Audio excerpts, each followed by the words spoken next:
तो हम लोग पॉलिटिकल साइंस में पहले तो हम लोग बात करें मतलब भाग पर, अनुच्छेद पर। तो हम लोगों ने पढ़ा कि संविधान में कुल 22 भाग, 12 अनुसूचियाँ, 395 अनुच्छेद होते हैं। जहां हमने पहले भाग में बात की अनुच्छेद 1 से 4 तक। अनुच्छेद 1 से 4 तक क्या है? संघ और उसका राज्य क्षेत्र बताया गया। भाग 2 में नागरिकता 5 से 11 तक बताया गया। 12 से 35 तक मौलिक अधिकार भाग 3 में वर्णित हैं, इनको भी हम लोगों ने डिटेल में पढ़ा। फिर 12 से 36 से 51 तक राज्य के नीति निर्देशक तत्वों को अध्ययन किया, जो राज्य के कर्तव्यों को बताते हैं और लोक कल्याणकारी राज्य की स्थापना करते हैं। फिर हमने मौलिक कर्तव्यों को पढ़ा।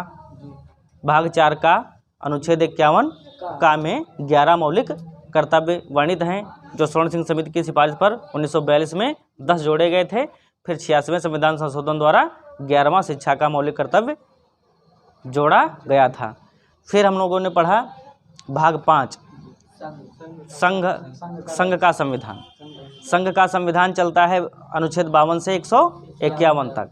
तो उसमें हम लोगों ने राष्ट्रपति के बारे में पढ़ा, जो राष्ट्रपति अनुच्छेद 52, 53, 54, 55, 56 इनमें सब हम लोग कार्यकाल वगैरह इनके बारे में पढ़ते चले गए। फिर उपराष्ट्रपति पढ़ा।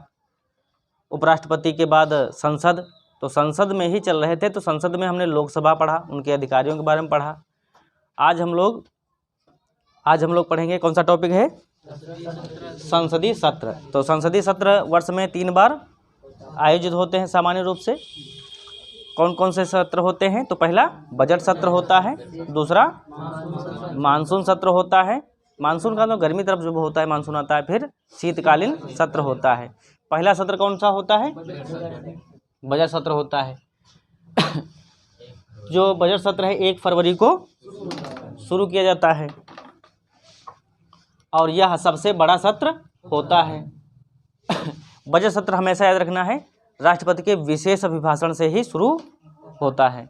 बाकी सब जो साधारण वगैरह जो मानसून है और शीतकालीन है, साधारण मतलब जो होता है अभिभाषण, सामान्य अभिभाषण से शुरू होता है, जबकि बजट सत्र विशेष अभिभाषण से शुरू होता है।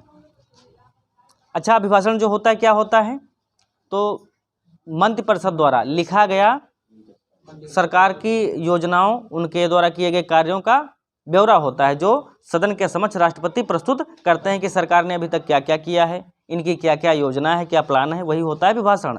विशेष रूप से जो जारी किया जाता है वो होता है विशेष अभिभाषण। तो विशेष अभिभाषण से प्रारंभ होता है। मानसून सत्र जुलाई सितंबर के मध्य में आयोजित किया जाता है। शीतकालीन सत्र नवंबर से दिसंबर के मध्य आहूत यानी बुलाया जाता है। आहूत का मतलब बुलाना। यह सबसे छोटा सत्र, तो सबसे बड़ा बजट, सबसे छोटा शीतकालीन, सबसे छोटा शीतकालीन, सबसे बड़ा बजट सत्र। अनुच्छेद 85(1) के अनुसार राष्ट्रपति वर्ष में न्यूनतम कितने सत्र आवश्यक रूप से आहूत करता है? 2 आहूत करेगा ही करेगा, और जहाँ चाहे वहाँ बुला सकता है। कोई जरूरी नहीं कि संसद भवन में ही बुलाए। यह राष्ट्रपति को विशेष अधिकार है कि जहाँ चाहे वहाँ पर बुला सकता है। सत्र क्या होता है? सेशन क्या होता है? तो हाँ, संसद के प्रथम अधिवेशन जिस दिन शुरू होता है तथा जिस दिन विघटन हो या समापन हो, सत्रावसान जिसको कहते हैं, यहाँ पर विघटन या सत्रावसान भी कह सकते हैं, सत्रावसान। वैसे विघटन से तो पूरा समाप्त हो जाता है, तो दोनों शब्द आ सकते हैं। तो उसके बीच का जो समय होता है वो क्या कहलाता है? सत्र कहलाता है। लोकसभा का विघटन यानी डिसोल्यूशन हो जाए, तो विघटन से पता चला कि पूरी चीज़ टूट फूट गई, उसका विघटन हो गया, अलग अलग हो गया। तो लोकसभा का विघटन 2 प्रकार से होता है। इसके बाद लोकसभा समाप्त हो जाती है, इलेक्शन कराना पड़ता है। स्थगन हो जाए, सत्रावसान हो जाए, तो मतलब लोकसभा भंग नहीं होती है, लेकिन लोकसभा का विघटन अगर हो जाए तो सब मामला ख़त्म हो जाता है। जिसे अभी पाकिस्तान में मांग कर रहे हैं, इमरान खान मांग कर रहे हैं कि लोकसभा भंग कर दी जाए, फिर से चुनाव कराए जाएं, लेकिन ऐसा हो नहीं रहा है वहाँ। तो लोकसभा का विघटन कितने प्रकार से होता है? 5 वर्ष की अवधि या तो पूरी हो जाए, या फिर प्रधानमंत्री राष्ट्रपति से सिफारिश करके लोकसभा को भंग करवाने के लिए कहे। हाँ, ये बात कही गई अनुच्छेद 85 सब क्लॉज 2 यानी उसके भाग 2 में कही गई है। 85 के भाग 2 में स्थगन क्या होता है? स्थगन का मतलब होता है रोक देना, कार्यवाही रोक सकता है लोकसभा अध्यक्ष। तो लोकसभा अध्यक्ष आवश्यकता पड़ने पर लोकसभा की कार्यवाही को स्थगित कर सकता है, तो ये स्थगन है। सत्रावसान क्या है? सत्र का अवसान हो जाना, जैसे देह का अवसान हो जाता है उसी प्रकार सत्र का भी अवसान यानी समय समाप्त हो जाना। इससे केवल सत्र की समाप्त होते ही लोकसभा विघटित, खाली सत्र समाप्त हुआ यानी जो चल रहा था, जैसे हम लोगों का भी सत्र है सुबह 6 बजे से लेकर 8:30 बजे तक, ये सत्र ही तो है, यानी शुरुआत से लेकर 8:30 बजे का जो टाइम पीरियड है, तो इसे सत्र होता है। तो इससे केवल सत्र की समाप्त होती है, ना कि लोकसभा की समयावधि समाप्त होती है। विघटन, इससे लोकसभा भंग हो जाती है और फिर संसदीय चुनाव कराए जाते हैं। विघटन से वर्तमान लोकसभा में चल रहे विधेयक क्या हो जाते हैं? समाप्त हो जाते हैं, क्योंकि वो जो लोग पास किए वो तो है नहीं अब, तो उसमें समाप्त हो जाते हैं। इन विधेयकों को पास करने के लिए फिर से लोकसभा जो सदस्य हैं उनको आवश्यक उनकी बहुमत की आवश्यकता पड़ती है। संयुक्त अधिवेशन की घोषणा के पश्चात यदि लोकसभा भंग हो जाए, जैसे संयुक्त अधिवेशन की मतलब संयुक्त अधिवेशन की घोषणा राष्ट्रपति जी ने कर दी और बीच में लोकसभा भंग हो जाए, तो इस पर प्रभाव नहीं पड़ेगा। वो जो भंग लोकसभा है वो फिर से उसके सदस्य और राज्यसभा के सदस्य मिल करके बैठेंगे। ये बात कही गई अनुच्छेद 108 सब क्लॉज 5। फिर देखा जाए संयुक्त बैठक, ज्वाइंट सेशन कैसे कैसे क्या होता है। तो संविधान के अनुच्छेद 108 के अनुसार राष्ट्रपति को संसद के दोनों सदनों के संयुक्त अधिवेशन बुलाने का अधिकार है।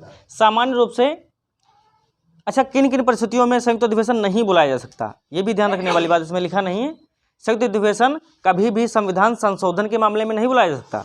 संविधान संशोधन करना है तो अलग अलग ही पास होना होगा।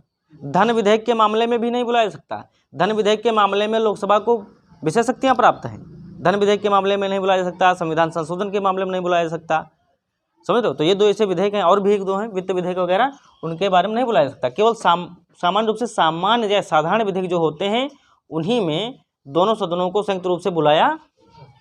तो अनुच्छेद 108 के अनुसार राष्ट्रपति को संसद के दोनों संयुक्त अधिवेशन मतलब सदनों के दोनों का संयुक्त अधिवेशन बुलाने का अधिकार प्राप्त है।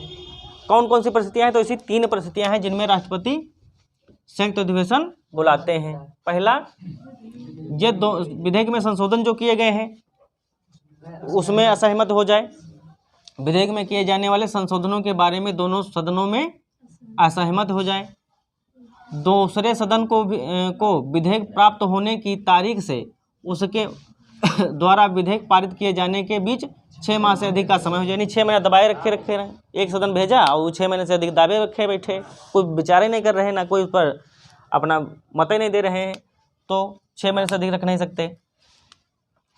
तीसरा है, एक सदन द्वारा पारित किए गए विधेयक को यह दूसरा सदन बिल्कुल ही मना कर दे कि हमको पसंद ही नहीं, तुम्हारा जो विधेयक तुमने बना के भेजा एकदम सड़ियल है, बेकार है, इसमें हमको पसंद नहीं। तो कहेंगे ठीक है, तो सड़ियल है तो आ जाओ, फिर दोनों लोग बैठवा के, क्योंकि लोकसभा के पास विशेष वो वहीं से निकले प्रधानमंत्री के बोलेंगे राष्ट्रपति जी से, राष्ट्रपति जी कहेंगे ठीक है इकट्ठा हो जाओ।